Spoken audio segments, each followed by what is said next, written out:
Assalamualaikum warahmatullahi wabarakatuh.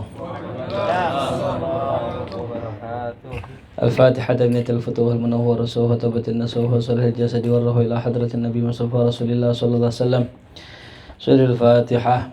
A'udzu billahi minasy syaithanir rajim. Bismillahirrahmanirrahim. Alhamdulillahi rabbil alamin arrahmanir rahim maliki yaumiddin. Iyyaka na'budu wa iyyaka nasta'in ihdinas siratal mustaqim siratal ladzina an'amta 'alaihim ghairil maghdubi 'alaihim waladdallin. Summa al-Fatiha ila Syekhina al-Habib Muhammad Salim al-Habib thumma ila Syekhina Habib Abdul Qadir Muhammad Segaf summa al-Habib Zamin Ibrahim Smith wa summa ila Syekhina Abdullah bin Uthman Tasma Habib Mundir Bihadul Musawa summa ila Syekhina Ustazina Ki Haji Abdul Hamid Husain summa ila Syekhina Ki Ahmad Rifai wa summa ila Ki Ahmad Wardi وسمى لشيخنا كمصنف وسمى لشيخنا الحبيب عبد الله عمر بن عبد الرحمن سقاف وسمى الحبيب علي بن ابي سقاف وسمى الحبيب بن احمد سقاف واصولهم وافورهم وسمى الحبيب محمد بن علي الحداد وسمى الحبيب صالح بن طه الحداد واصولهم وافورهم سمى الحبيب عبد الله بن محسن الطاس وسمى الحبيب عمر بن عبد الرحمن وسمى الشيخ علي بارس سمى الحبيب عبد الله بن حداد وسمى الحبيب محمد بن زين الحبسي وسمى الى المرحوم الحاضرين وأصولهم وفورهم أن الله يتغشاهم برحمة ومغفرة وينفعنا بأسرارهم وأنوارهم وعلومهم ونفعاتهم في الدين والدنيا والآخرة. سورة الفاتحة. بالله من الشيطان الرجيم. الحمد لله رب العالمين الرحمن الرحيم مالك يوم الدين إياك نعبد وإياك نستعين صراط المستقيم صراط الذين أنعمت عليهم غير المغضوب عليهم ولا الضالين. ثم الفاتحة إلى أبائنا وأمهاتنا وجدنا وجدتنا وعمنا وعمتنا وخالنا وخالاتنا ومشايخنا ومعلمنا في الخير ولجميع المسلمين والمسلمات والمؤمنين والمؤمنات خصوصا إلى أهل قرية بجاتين وأصولهم وفروعهم أن الله يتغشى برحمة ومغفرة وينفعنا بأسرارهم وأنوارهم وعلومهم ونفعاتهم في الدين والدنيا والآخرة. سورة الفاتحة. أعوذ بالله من الشيطان الرجيم. بسم الله الرحمن الرحيم.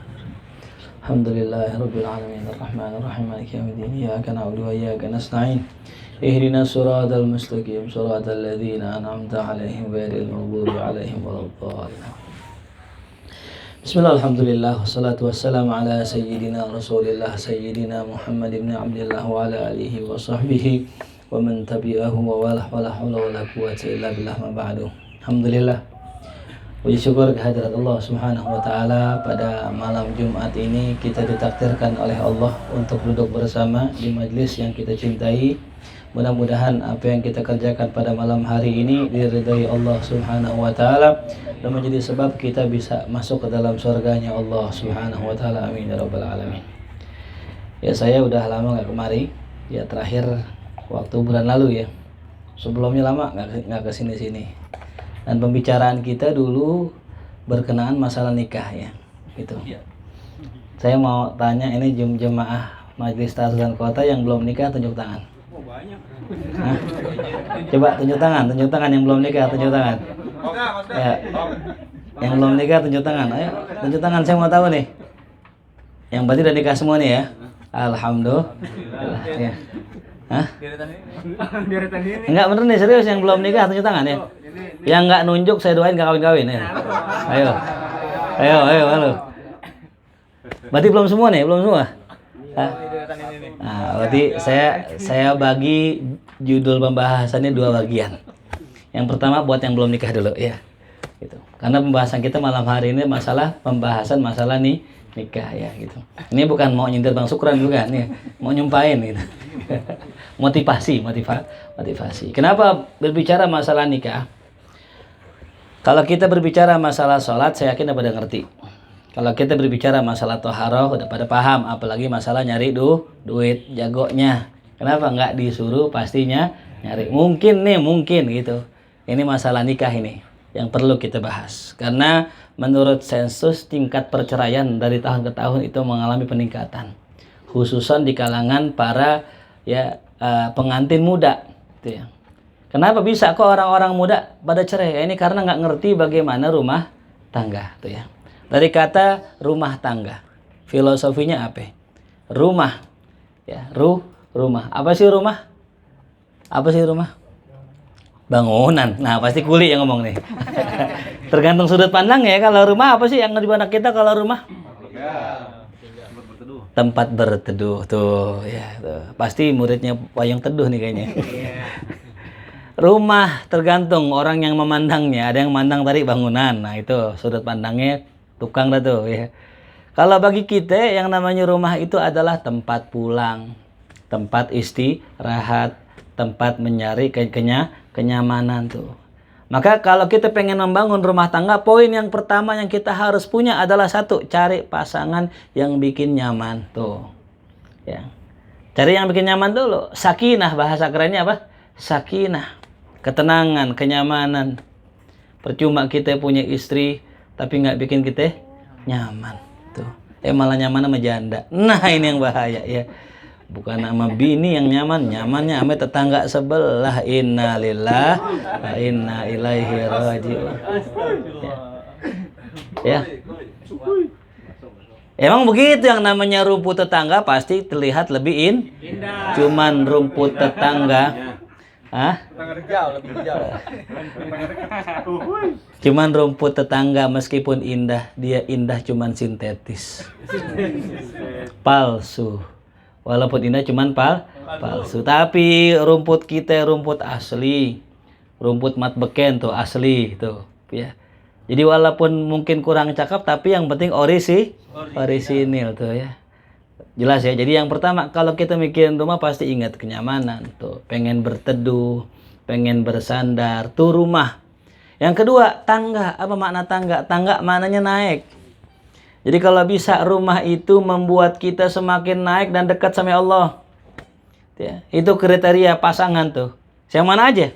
Mau bini, mau suami, sama. Cari suami yang bisa bikin kita nyaman dan bisa kita dekat sama Allah. Cari istri pun sama. Cari istri yang bikin kita nyaman dan kita bisa dekat sama Allah. Bisa naik karena rumah tangga, bukan ular tangga. Kalau ular tangga bukan naik malah turun.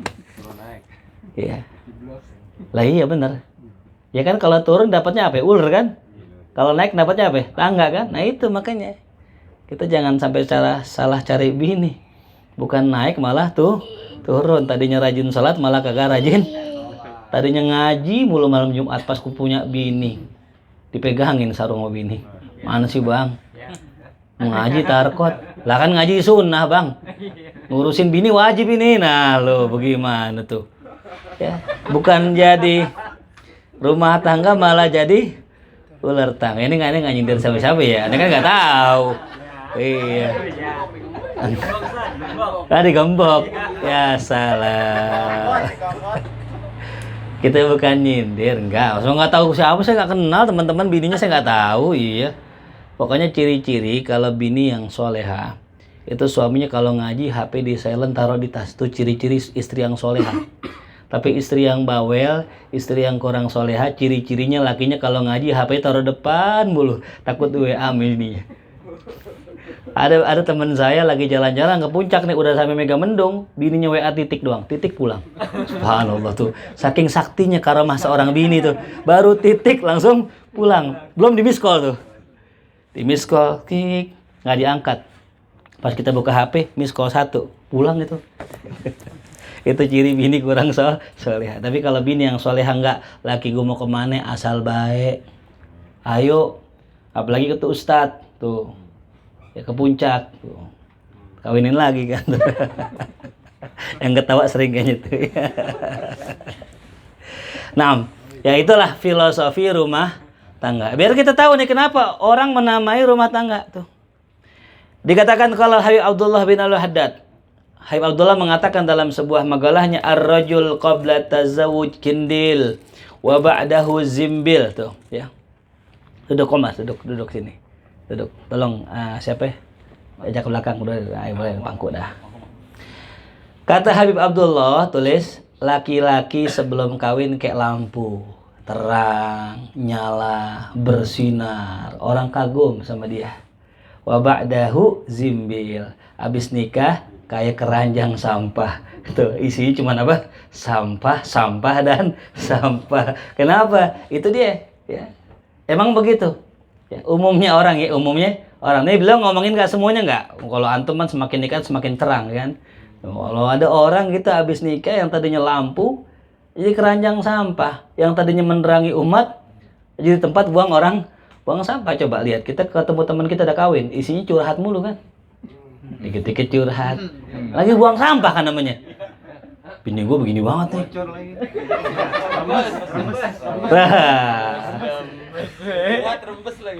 Rembes.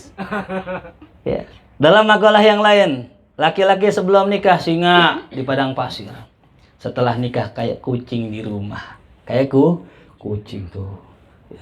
Tadinya galak banget sama orang, pas udah kawin kicap sama bininya. Nah, iya.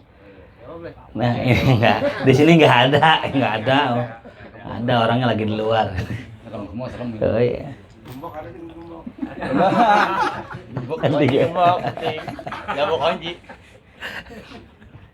Nah itulah.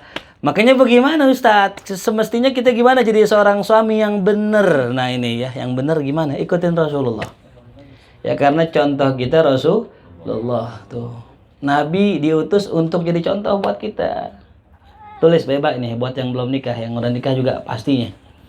Seorang suami harus lembut di rumah, keras di luar. Jangan dibalik. Ya. Seorang suami harus lembut di rumah, keras di luar. Di luar kayak preman. Di dalam kayak apa nih? Kayak kucing ya. Tuh, di rumah diem tuh. Ini orang yang benar begitu. Ya. Perempuan pun sama. Di luar keras, di dalam lembek sama suaminya gitu. Ya. Jadi kadang-kadang kebalik orang. Sama orang aja royal, baik, supel, senyum, nanya gimana kabar ente, sehat. Ngomong sama janda lemes banget kan nih. Ya Allah. Neng, ya Allah Neng. Hati-hati kalau jalan gitu. Ya kalau sama tetangga aja sama perempuan sama yang lain, gurih banget ngomongnya. Kayak ada MSG-nya. Giliran ngomong sama bininya pahit banget ya. Masih lo? Jutut aja gitu. Ya. Nyengir gitu, ngomongnya jules banget ya tuh. Nah yang begini nih nggak nyontoh Rasul sallallahu alaihi wasallam. Ya, jadi suatu hari Sayyidina Umar bin Khattab radhiyallahu anhu itu main ke rumah Rasulullah sallallahu alaihi wasallam. Di dalam rumah Rasulullah, Rasul sedang bercanda bercanda sama istri-istrinya. Rasul bercanda sama istrinya, ketawa-tawa. Ya. Ketawa-tawa. Sekarang bayangin ya, kalau seorang suami yang keras, suami yang bengis, bisa nggak bikin bininya ketawa? Nggak bisa. Bini cuman kayak pembantu dah. Dia menungguin apa kata tuannya. Enggak, Rasulullah enggak. Rasul bininya ketawa tuh, terbahak-bahak ketawa di rumahnya. Ya ketawa layaknya orang dah manusia, ya. Lalu kemudian datanglah Sayyidina Umar bin Khattab radhiyallahu anhu. Beliau assalamualaikum, semua bininya Rasul diem. Gitu. Bininya Rasul semuanya diem. Lantas ketika Sayyidina Umar masuk, Sayyidina Umar marah. Ya, ngomel sama para istri Nabi. Kalian para istri Rasulullah ketawa-tawa depan Rasul, diem depan aneh. Yang lebih mulia Rasul daripada aneh, gitu bahasanya gitu. Harusnya ente ame Rasul diem, ame aneh ketawa. Masa ame Rasul ente ketawa-tawa, ame aneh diem? Emang aneh lebih mulia dari Rasulullah? Lantas Rasulullah menghibur Sayyidina Umar, ya Umar, jangankan bini aneh, setan kalau ketemu ente kabur. Bagaimana bini aneh? Ya. Lau salaka Umar fajjan salaka syaitan fajjan akhar. Kalau Umar jalan di satu jalan, setan milih jalan yang lain. Kenapa? Takut sama setan. Jangankan bini aneh, setan aja yang serem takut, apalagi bini aneh. Tuh logisnya Rasul sallallahu alaihi wasallam. Jadi Rasul luar biasa itu ya. Nah, itu yang dikatakan ya, bahwasanya kalam-kalam Rasul, kalam-kalam yang mufarrih, kalam-kalam yang menyenangkan gitu. Nah, jadi kalau kita jadi suami, jangan cuma sekedar ngasih nafkah, tapi juga kita jadi penghibur buat istri kita tuh ya. Bahkan kadang-kala kalau saya di rumah nih lagi, misalnya istri saya lagi ngambek, kalau saya sih jarang ngambek, udah gede soalnya ya. Sampai hitung jarang, 1000 kali jarang gitu ya, karena mikir-mikir juga kita. Istri saya misalnya lagi ngambek ya, dan cara untuk ngilangin ngambeknya bagaimana? Saya bilang gini, kalau ketawa berarti udah nggak marah. Saya kritikin badannya, kitik. Nah dia ketawa tuh, berarti udah nggak marah gitu. Ketawa, nggak berhenti ketawanya, lewat tuh, gerogol. Ketawa tuh kayak gitu. Ya. Sama kayak Rasulullah, ada bininya lagi marah, nggak diomelin. Ya, jangan kita kayak orang tua kita dulu ya. Kita minta duit diomelin sama orang tua kita, nangis kita, diem. nangis awas. Gitu kan. Seg-segan. Awas lu diam. Lah orang bocah nangis biarin nangis, namanya bocah. Tuh. Ya. Kecuali ya Bang Jajan kayaknya nangis kayak gitu, gesek-gesekan gitu. Nah, gitu, minta kawin tuh.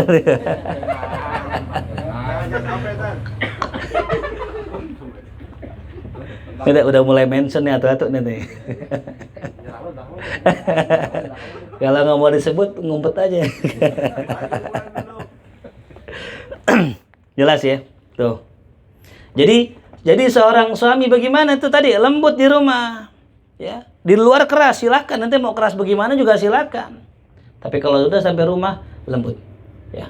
Sebagaimana kata Nabi kita Muhammad SAW, khiyarukum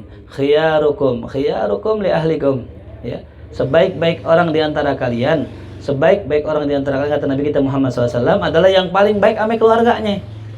Jadi kalau ada orang baik sama tetangga, baik sama janda sebelah, baik sama masyarakat, tapi nggak baik di rumahnya, tanda orang itu nggak baik. Semua hanya pencitraan.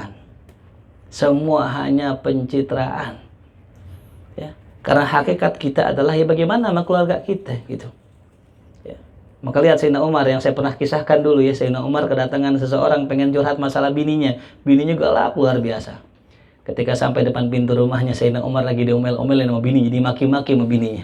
Sayyidina Umar yang begitu galak, yang setan takut aja, Sayyidina Umar diam.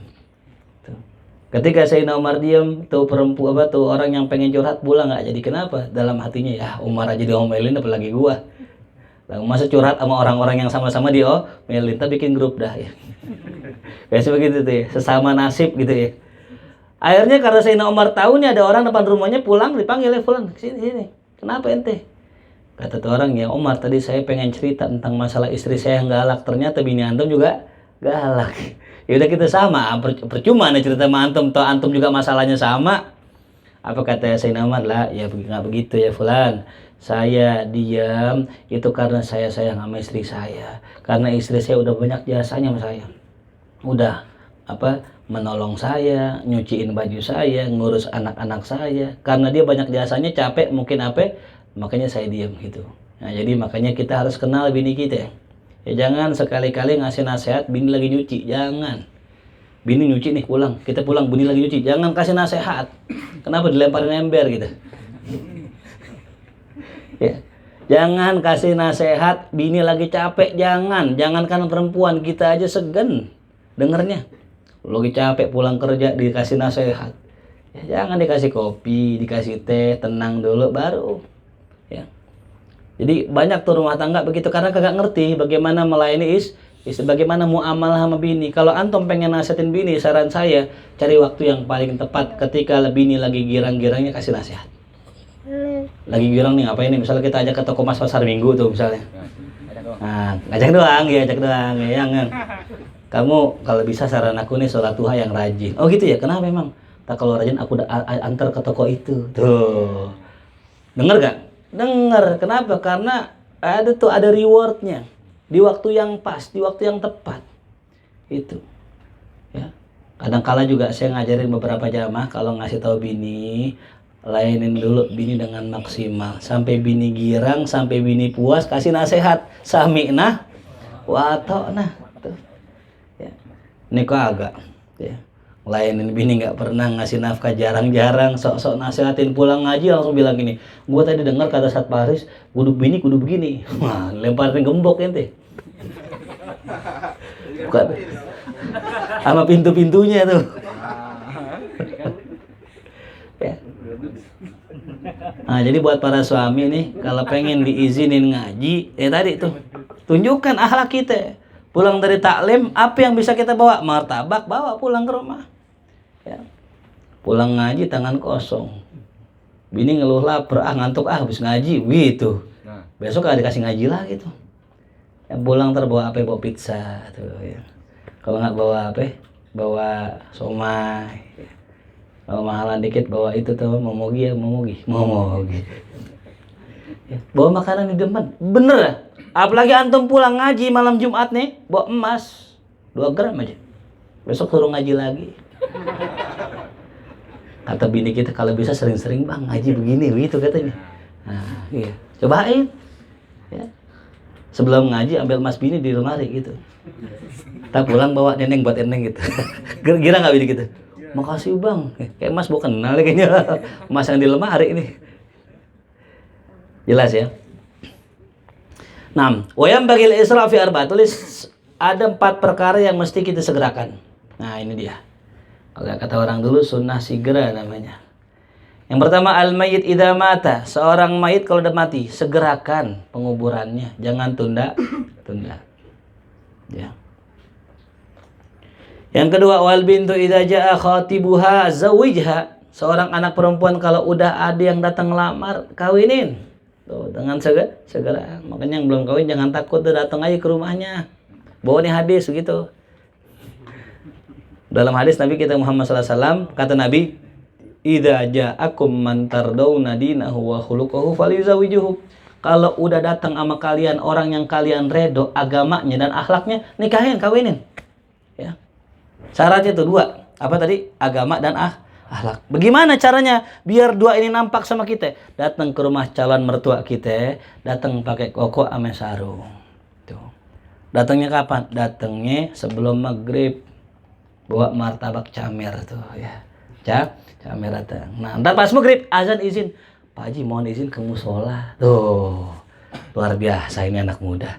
Di saat anak-anak lain ke Starbucks nongkrong di minum kopi di senja, dia lebih milih untuk ke musola. Tuh, terus habis sholat wiridnya lamain. Sholat dah awabin 20 rakaat. Ntar mertuanya nanya gitu, dari mana ente kok lama banget? Habis sholat sunnah awabin 20 rakaat. Langsung naik tuh, tuh gitu. Isya izin lagi, Pak Haji, izin lagi. Mana? Sholat Isya dulu jamaah. Ya Allah, makin naik tuh. Wirid paling akhir, kalau perlu itikaf dulu. Nah itu. Nah, ntar pulang dari masjid, langsung izin. Pak Haji, Anda nggak bisa lama-lama, izin mau nganterin Ustaz Faris. Langsung, ternyata dia muridnya Ustaz. Langsung tuh naik tuh. Besok datang lamar, terima. Kenapa? Udah agamanya bagus, akhlaknya cakep tuh. Jelas paham ya? Nggak apa-apa kalau buat tujuan nikah, cuman istiqomah tuh ya, istiqomah awalnya doang begitu, besok gak sholat ya. Waduh, temannya Abu Janda tuh. Iya, lah nggak apa-apa namanya tujuannya baik kan gitu ya, daripada ente datang ke rumah mertua pakai baju celana bolong, repot kan ya. Bagaimana pakai celana bolong nggak? Bolong gitu. Nah kalau bolong nggak masuk. Kalau nggak bolong nggak masuk celananya. Yang ketiga, hal yang mesti disegerakan al-munkar idza ra'ahu an yubadira ila inkari wa izalatih kemungkaran. Kalau dia sudah melihat maka wajib bersegera untuk menumpasnya, menghilangkannya tuh ya. Jadi kalau ngeliat kemungkaran tuh ya. Misal kata di kosan kita ada orang yang pacaran, yang bawa pasangan yang bukan istrinya, atau enggak jeruk ketemu jeruk. Tuh, labu siam ketemu labu siam tuh ya tuh. Bahaya, hati-hati ya. Tuh. Jangan sampai kecolongan tuh. Yang terakhir adain utang tuh ya. Nah, yang punya utang nih tuh harus segera tuh ya. Ya, kita minjemnya ngemis-ngemis, yang nagih ngemis-ngemis gitu tuh. Ya makanya repot, bukan banyak orang sekarang nih sebenarnya bukan nggak mau bantu. Ya. Satu, orang kayanya pelit, orang miskinnya celamit gitu. Orang sekarang nih banyak ya, bukan kita, bukan ya, orang-orang banyak gitu. Artinya apa? Bukan orang kaya nggak mau ngasih, bukan. Kadang ketika dikasih kabur, nggak tanggung jawab, nggak amanah. Ini yang bikin kadang-kadang orang kaya kecewa. Hampir rata saya tanya orang kaya pasti mereka punya pengalaman begitu. Hampir rata gitu. Makanya kita sebagai santri, sebagai jamaah pengajian jangan sampai ngecewain orang lain. Kalau memang kita mau ngutang, bilang ngutang. Kalau mau minta, bilang aja minta gitu. Ya, kasih janji dan ntar di hari kiamat aja ambil utang gua gitu. Duit gua ambil tuh, amal gua ambil, silakan dah tuh. Nah, kanatil jawari, bahkan dahulu para perempuan-perempuan itu yubadirna, mereka bersegera untuk zawaji talabatil ilm, nikah ame para santri itu. Tapi yang bagaimana santrinya? Alladzina laisa lahum zat, yang miskin-miskin tuh. Orang-orang dulu bersemangat, bersegera nyari pasangan santri atau pelajar yang miskin, bukan yang kaya, bukan. Ya, nyari santri yang miskin kenapa itu? Kenapa santri yang miskin ini ada fadilahnya gitu. Karena biasanya kalau miskin ketemu miskin, kaya. Min kali min plus. Tuh kan min kali min. Oh, bukan kali bor bukan kali sini bukan. Ya. Coba kalau sekiranya ya ada orang kaya, belum tentu orang kaya itu bisa jadi santri yang benar. Kebanyakan orang kaya nongkrongnya nggak di mari nggak. Belansonohan dikit kemang kan. Ini ketahuan nih kayaknya lagi pada susah nih kayaknya gue nih. Coba kalau lagi banyak duit dikit, wah kadang-kadang nongkrongnya masya Allah. Ya makanya alhamdulillah anak pemuda Tarkot biar kali kaya banyak duit tapi nongkrong di taklim itu yang saya girang tuh ya. Makanya kalau kata guru-guru saya begitu, anak muda tuh musuhnya dua, duit sama waktu kosong. Ya. Kalau ada waktu kosong, ada duit, jadi tuh. Duit nggak ada, waktu banyak, nah nongkrong di depan rumah. Ngayal tuh nih. Duit ada, waktu kosong nggak ada, ya kerjaan sibuk, masih aman. Tapi kalau ada duit, udah ada waktu kosong, nah itu dah tuh maksiat umumnya. Tuh ya. Makanya beruntunglah kita di waktu kosong punya duit, alhamdulillah bisa duduk ngaji itu. Kemudian nah ini dia yang belum buat yang belum kawin nih. Sifat perempuan yang akan dinikahi. Nah ini dia. Silakan catat nih bagaimana ciri-cirinya. Saya pengen bahas ciri lengkapnya, ada anak-anak SMP jangan ya kasihan. Ya. Ada dalam kitab Fathul Izar namanya. Silakan beli sendiri. Ya. Namanya apa? Fathul Izar. Kalau nyari bini, kalau pengen yang begini, nah itu ciri-cirinya ada gitu ya. Cuman ngeri ya 17 plus itu soalnya. Ya. Dikatakan di sini ikhtar Ahmad bin Hambal imra'atan awra ala ukhtiha. Suatu hari Imam Ahmad bin Hambal ini muridnya Imam Syafi'i itu ketika pengen nikah itu nyari perempuan yang jelek, ya, yang mana saudaranya cakep.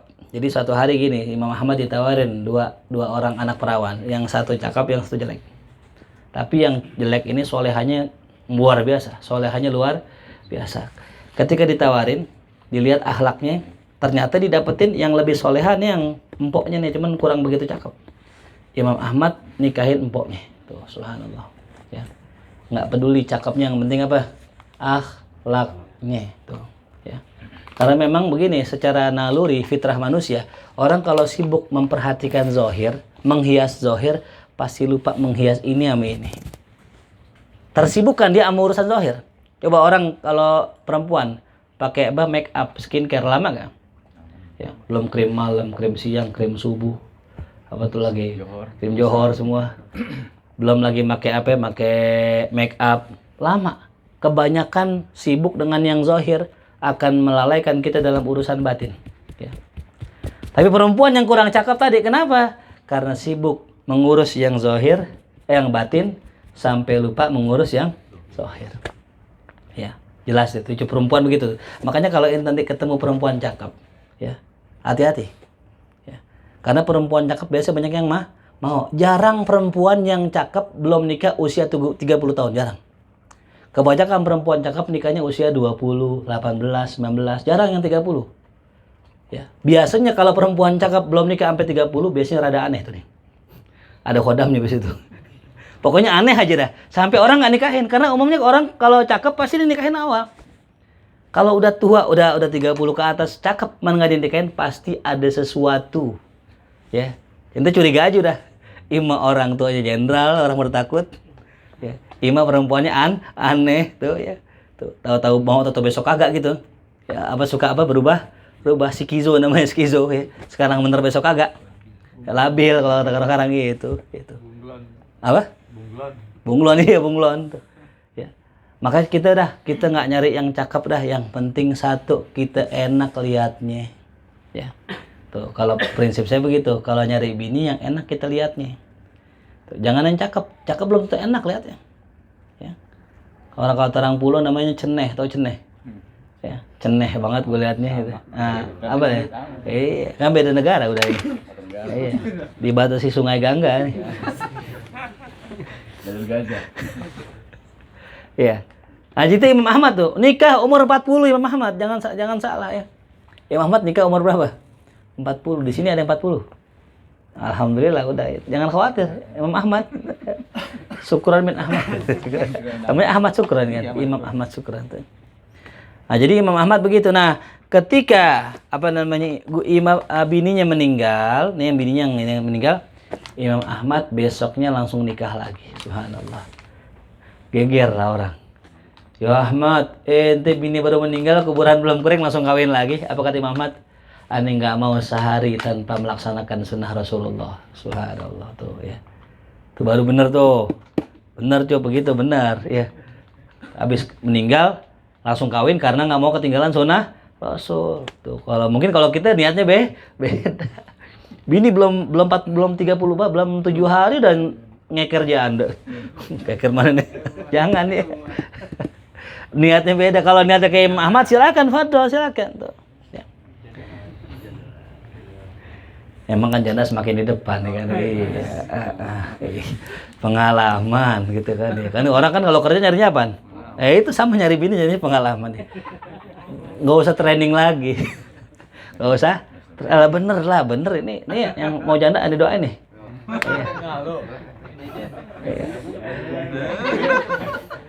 Saya pernah punya teman saya cerita nikah sama perawan, cerai. Kenapa? Capek ngelainin perawan tuh kayak anak bocah manja tuh, malam minta ditemenin, makan maunya berdua, jalan berdua, pulang maunya diurusin. Tuh janda kayak bayi dia, minta diurus. Tapi kalau janda kita yang diurus jenazahnya. Enggak serius banget. Kita yang diurusin tuh ya, kata teman saya begitu. Gimana ente kawin sama janda? Oh enak Ustaz, enak. Pulang nanya bini kita, bang mau minum apa, kopi apa teh, apa air putih. Tuh tanya mau mandi pakai air apa, air panas apa air dingin. Tuh tanya. Kalau air panas dibakar api itu semua. Melepuh dia. Pakai air hangat, pakai air panas, pakai air hangat gak gitu. Enak, nikmat katanya tuh. Ini pengalaman yang udah ya gitu. Jadi jangan anti sama yang namanya janda. Ya, hidup janda. Ya. Jangan anti dengan yang namanya janda. Kasihan janda-janda kan iya. Jadi nggak salah perjaka nyari janda. Ya, lala, ente kalau begitu ngina Rasulullah. Lah ya. Rasulullah nikah dengan siapa? Sayyidah Khadijah janda gitu. Jadi banyak nanti sekarang kitab Fadilah Janda. Keutamaan seorang janda itu ya. Bahkan ada kisah seorang alim ya, seorang alim di Maroko ngimpi ketemu Rasulullah. Dalam mimpinya Rasul bilang, "Ya fulan, baligh salami ila fulan bin fulan." Ya, maka nuhunak gitu, kurang lebih begitu bahasa Arabnya ya. Ya fulan bin fulan, kabarkan saya kepada si fulan bin fulan, rumahnya di sono di daerah Mekah, di Mekah rumahnya. Gitu. Ketika ngimpi, besok ngimpi lagi. Ngimpinya sama ketemu Nabi. Sampai 3 kali ngimpi ketemu Nabi. Ya. Pertama ngimpi Nabi nggak pernah bohong, nggak pernah diserupai setan. Yang kedua ngimpinya 3 kali, kuat banget ini isyarah. Akhirnya ditelepon teman-temannya di Mekah, suruh cari yang namanya Fulan bin Fulan, bertebaran tuh, dia pergi ke sana. Dia pergi ke Mekah, temannya nyari, akhirnya ketemu. Ada si Fulan bin Fulan tinggalnya di sini, disamperin sama tuh orang. Kaget, dia pengen tahu siapa sih orang yang disalamin sama Rasulullah, sehebat apa orangnya. Ketika ketemu orang tersebut, ternyata orang tersebut kagak kelihatan ustadz, kagak kelihatan habaib, bukan kelihatan siapa-siapa. Orang biasa, kayak orang bengkel gitu. Kayak orang bengkel. Kaget ya. Ente Fulan bin Fulan? Iya betul, saya Fulan bin Fulan. Emang ada apa? Kok ente nyari aneh? Ra'aitu Rasulullah. Aku melihat Rasulullah mimpiku. Annahu yuballigh salam ilaik, bahwasanya dia kirim salam kepada engkau ya Fulan. Nangis tuh orang. Saya mau tanya sama engkau, amalanmu apa? Sampai-sampai Rasul kirim salam buat ente. Dibilang saya orang yang paling hina, saya orang yang paling buruk, sholat sering ditunda-tunda, sholat saya jarang di masjid, bahkan saya udah lama gak ke Masjidil Haram, cuman tinggal di Mekah doang. Cuman satu, saya punya tetangga saya janda. Meninggal suaminya, saya berjanji sama Allah, aqsimu billah, saya akan bagi setengah gaji saya buat dia. Saya janji sama Allah. Sampai hari ini, saya masih ngasih setengah gaji saya buat janda tersebut, buat ngidupin anak-anaknya. Itu yang mungkin saya rasa amalan yang terbaik saya. Yaudah kalau gitu ente siap-siap gitu. Ente sholat ke masjid bareng saya. Ketika sholat ke masjid, sampai di masjid dia nangis. Karena udah lama gak ke masjid. Sampai masuk ke dalam dia sholat takbir Allahu Akbar, dia nangis.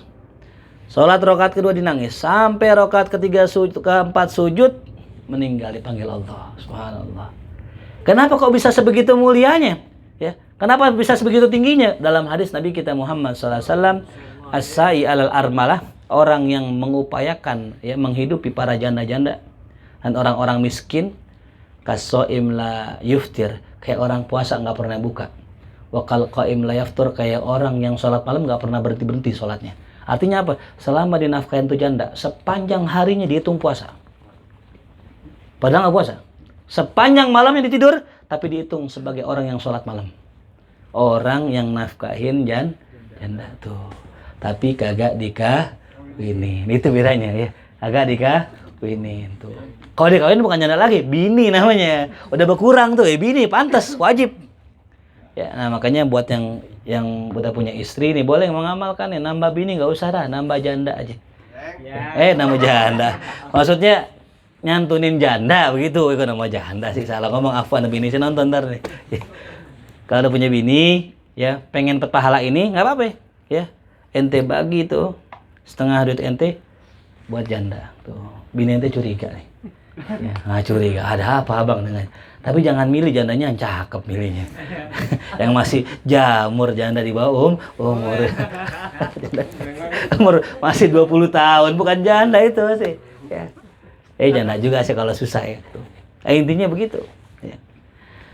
Maka dikatakan kana Ali radhiyallahu anhu yaqulu syarru khisalir rijal khairu khisalin nisa. Nih, tulis cakep nih. Seburuk-buruk sifat laki-laki adalah sebaik-baik sifat perempuan. Nah, apa itu kira-kira? Di laki buruk.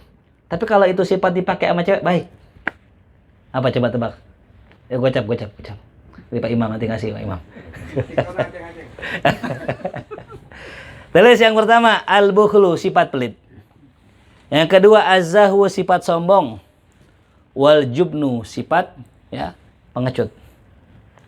Fa innal mar'a idza kanat bakhilatan hafizat malaha wa mala zawjiha. Perempuan tuh kalau pelit, dia bisa menjaga harta dia dan harta suaminya. Ya. Artinya perempuan ini kagak bakal mengeluarkan duitnya kecuali atas izin dari suami. Itu sifatnya. Kalau buat laki-laki pelit, ya, makanya laki-laki jangan sampai duit pegang bini. Ini saran saya kalau bisa ya. Kalau bisa yang namanya duit yang megang laki. Jangan bini. Bagaimana pengaturannya? Laki sebagai bini sebagai manajer keuangan, suami sebagai direkturnya.